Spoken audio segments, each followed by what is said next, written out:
Assalamualaikum warahmatullahi wabarakatuh. Harka fuudhee hordoftoota chaanaalii Abdii Ismaartuu hunda keessanuu nagaa jaalala rabbii bakkuma jirtanitti isiniif haa baay'attu. Egaa obboleewwan akkuma baratame rasmee viidiyoo takkaan isinii qabadhee dhufe.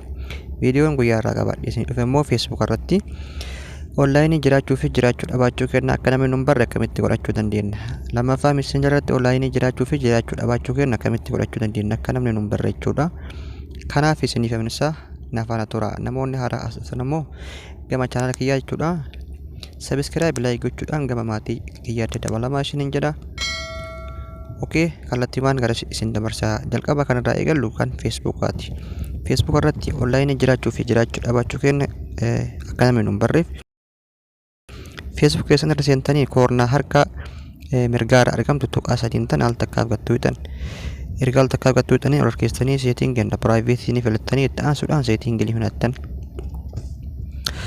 Itti aansuudhaan erga seetingii filattanii barbaadetan isinii fidachuudha.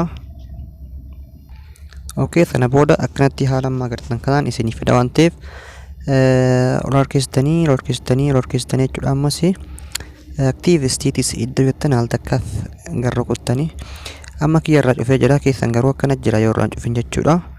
Isa kana karaa harka bitaa kanatti kan as deebistanii turn off gootan jechuudha. Karaas kana booda Facebook irratti onlaayinii jiraachuu fi namni tokko of arguu hin danda'u jechuudha abbaan barbaade jechuudha. Okay, amma ka Messenger isin agarsiisa. Messenger keessan gubbaa dhuftanii iddoo mallattoo profaayilii keessan kana gattuutan.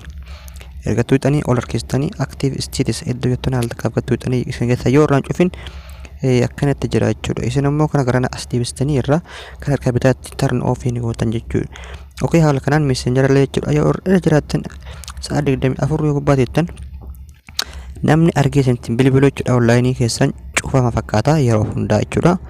Okay, namoonni gammaan wajjin turtan baay'ee galatooma ulfaadhaan isiniin jedha. Channel kiyya immoo kan gammaa subscribe godhuu yoo jiraattan subscribe gochuudhaan gama maatii channel kiyyaatti dabalama.